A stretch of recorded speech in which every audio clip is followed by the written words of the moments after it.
egocêntrico ou exclusivo. 3 características que nós, nos dias de hoje, talvez felizmente ou infelizmente, você que vai decidir,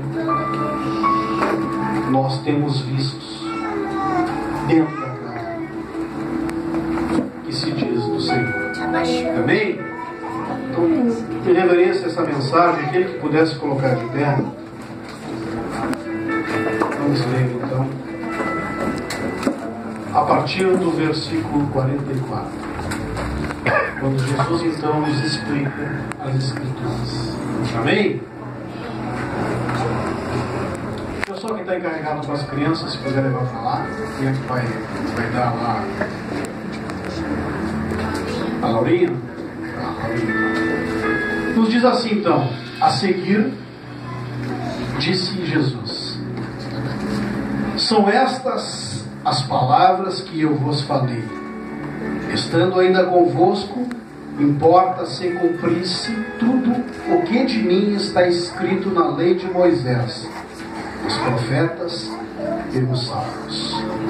Então lhes abriu o entendimento para compreenderem as Escrituras. E lhes disse: assim está escrito que o Cristo havia de padecer e ressuscitar dentre os mortos no 3º dia, e que em seu nome se pregasse arrependimento para a remissão de pecados a todas as nações, começando por Jerusalém. Vós sois testemunhas destas coisas. Eis que envio sobre vós a promessa de meu Pai. Permanecei, pois, na cidade, até que do alto sejais revestidos de poder. Feche seus olhos. Não feche sua Bíblia. Vamos mais uma vez chegar à presença desse Deus maravilhoso, com os nossos corações abertos. Senhor, Pai amado, nós até agora, Senhor, estávamos dando aquilo que de melhor há em nós, ainda que não seja aquilo que o Senhor merece, mas é o que temos, Deus, é aquilo que há em nós. E Senhor, muitas das vezes aquilo que há em nós não te agrada.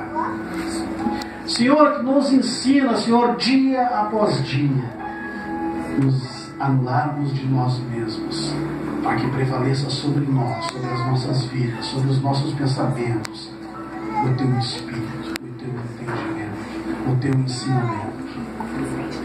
Que as nossas vidas, Senhor amado, não sejam apenas as nossas vidas para os nossos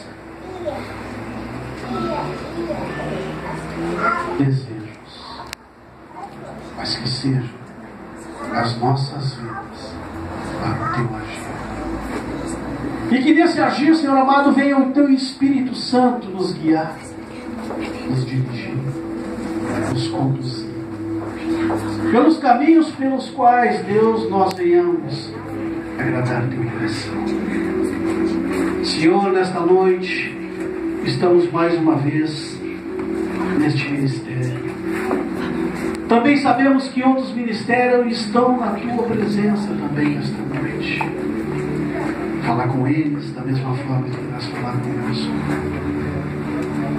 se assim for da Tua vontade, Deus. Porque somos nós, meras criaturas criadas por Ti para designar as Tuas vontades, os Teus desejos, os Teus mandamentos. Venhamos saber nós que nós somos criaturas criadas por Ti, portanto devemos fazer aquilo pelo qual o Senhor designou. E nesta noite, Deus, mais uma vez estamos chegando na Tua presença. E eu particularmente, Senhor amado, peço, rogo a Ti, pecador que sou, falho que sou, não sou melhor que nenhum dos meus irmãos nesta noite. Portanto te peço, Senhor, se ainda existe alguma coisa em mim que venha me desabonar perante a Tua presença e Te desagradar, eu imploro mais uma vez, Deus, ajuda-me arrancar de dentro de mim, para que o teu Espírito Santo prevaleça e venha falar nesta noite.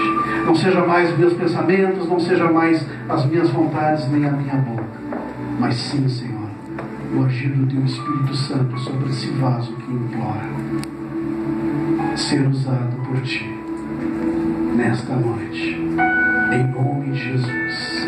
Amém e amém, Senhor. A igreja pode sentar.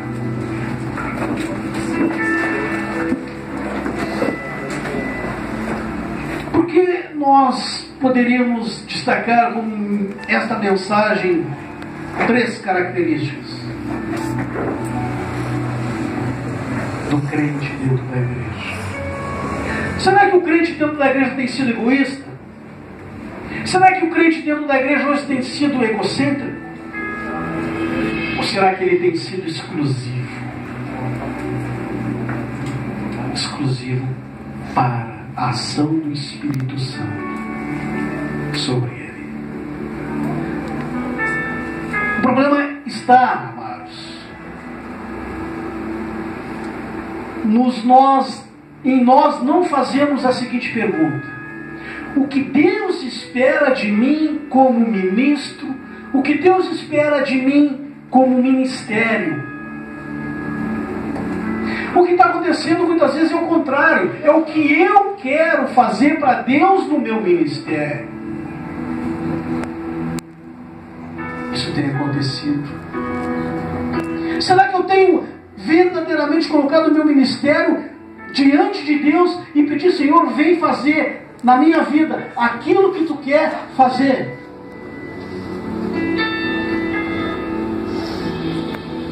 Será que eu tenho feito esta pergunta para mim? Será que eu tenho colocado diante de Deus o que Deus espera de mim como ministro? O que Deus espera de mim como levita? O que Deus espera de mim como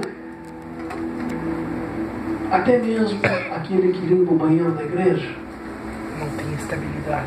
Eu tenho feito essa pergunta: o que Deus tem apostado em mim? Se é que Deus poderia apostar. Deus não aposta nada, mas colocamos na linguagem que você entenda.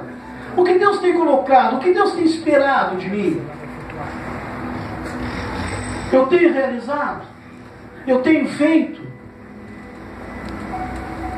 A essência que Deus colocou sobre a minha vida, sobre o meu ministério, eu tenho feito fluir da mesma forma que tenho recebido dele? Eu tenho feito aquilo que a palavra muitas vezes me diz que eu tenho que fazer e acabo não fazendo? Eu não sei se você já fez essa pergunta para você, mas essa mensagem, Deus, desde a semana passada, eu já havia recebido e havia debruçado sobre ela. Havia me perguntado: o que o Senhor quer dizer com isso? Será que a igreja hoje não te agrada? Será que a igreja hoje não está fazendo aquilo que o Senhor tem esperado que ela faça? Vocês vão filmar? Aí eu creio que por algum momento Deus respondeu: não, filho. Alguns momentos a igreja não tem feito aquilo que eu espero que ela faça. Muitos dizem que me servem, muitos dizem que fazem a minha vontade, muitos dizem que pregam em meu nome, mas na verdade muitos estão fazendo as suas vontades. E aí eu comecei a me lembrar de algumas coisas que infelizmente já aconteceram. Não me cabe aqui expô-las para vocês, somente quem sabe. E me entristeceu meu coração, porque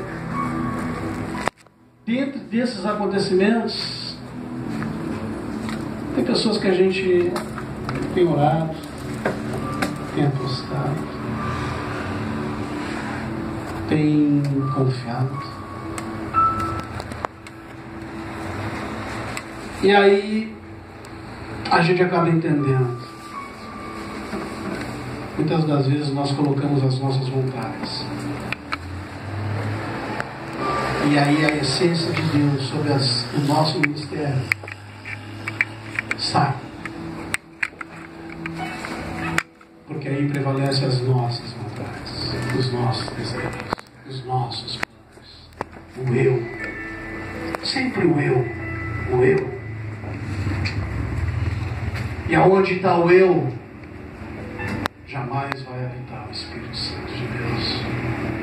Aonde está o eu nos meus pensamentos, aonde está o eu dirigindo tudo, o Espírito Santo vai se afastar.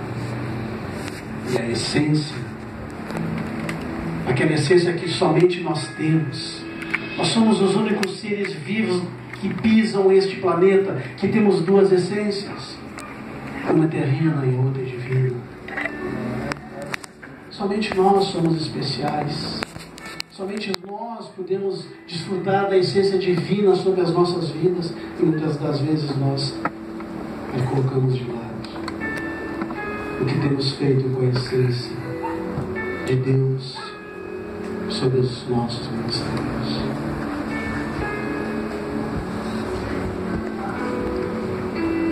Então, Jesus aqui está dizendo que são as palavras que eu vos falei, estando ainda convosco, importava que sejam cumpridas.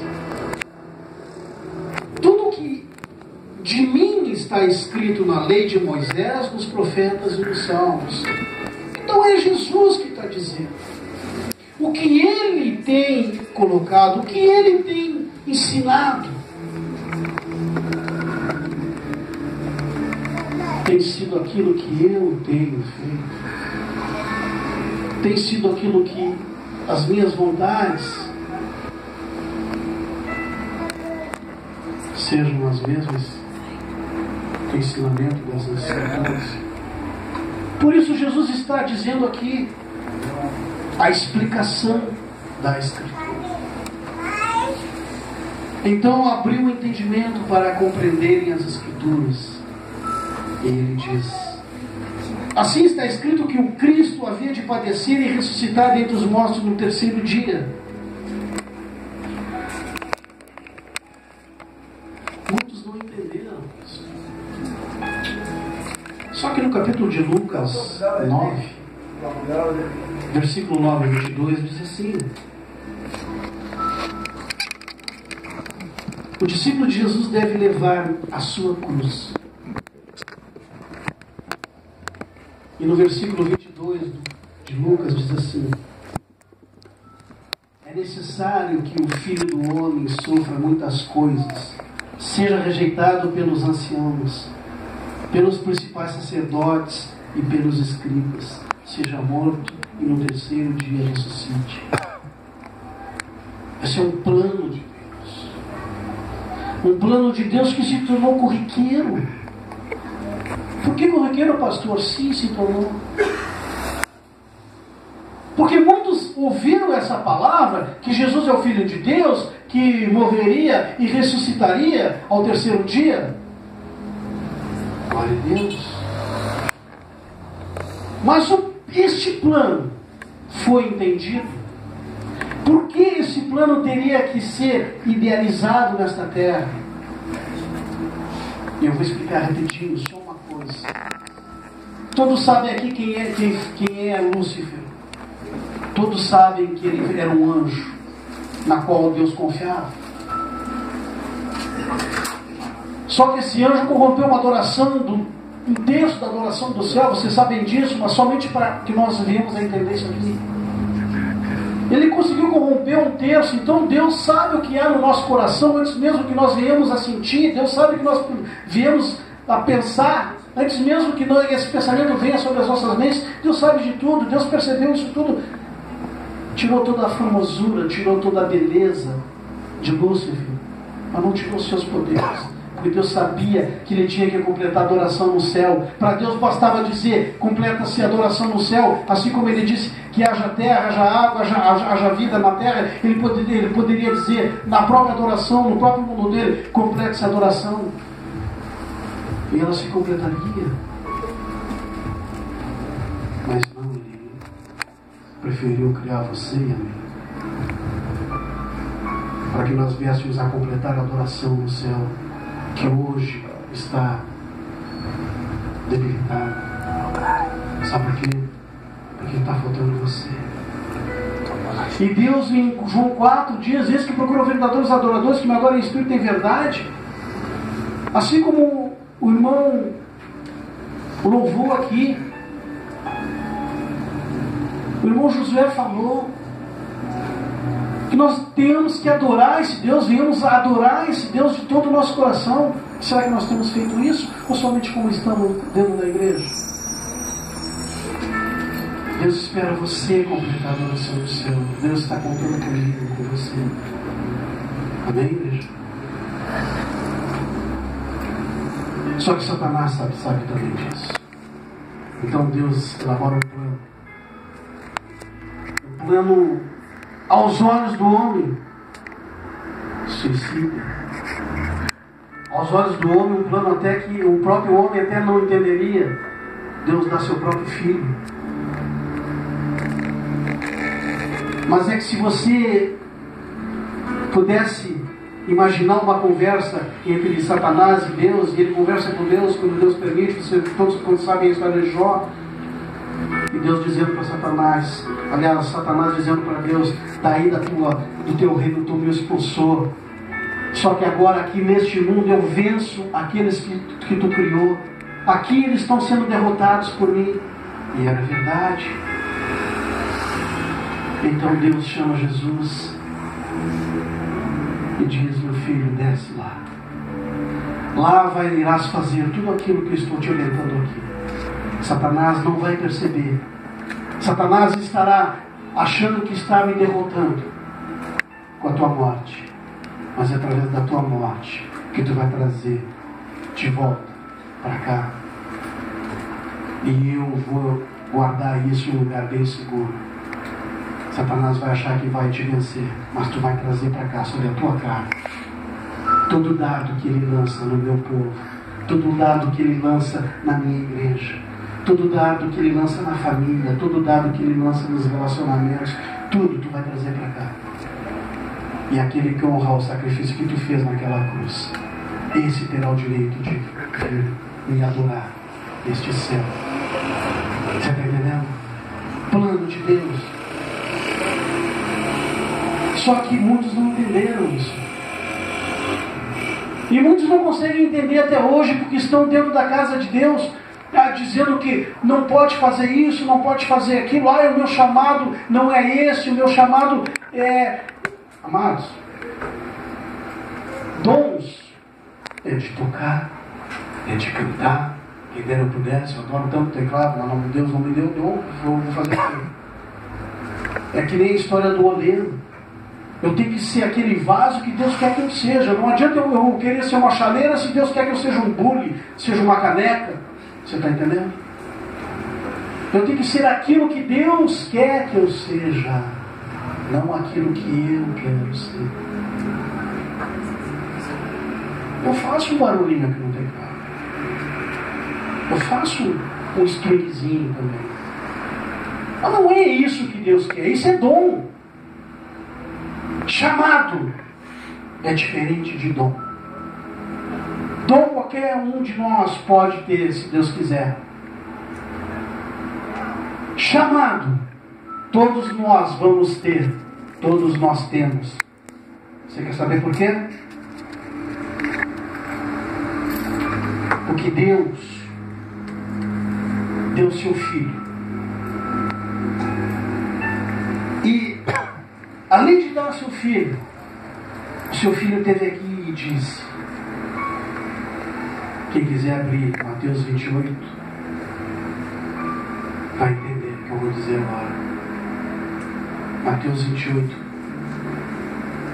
diz assim: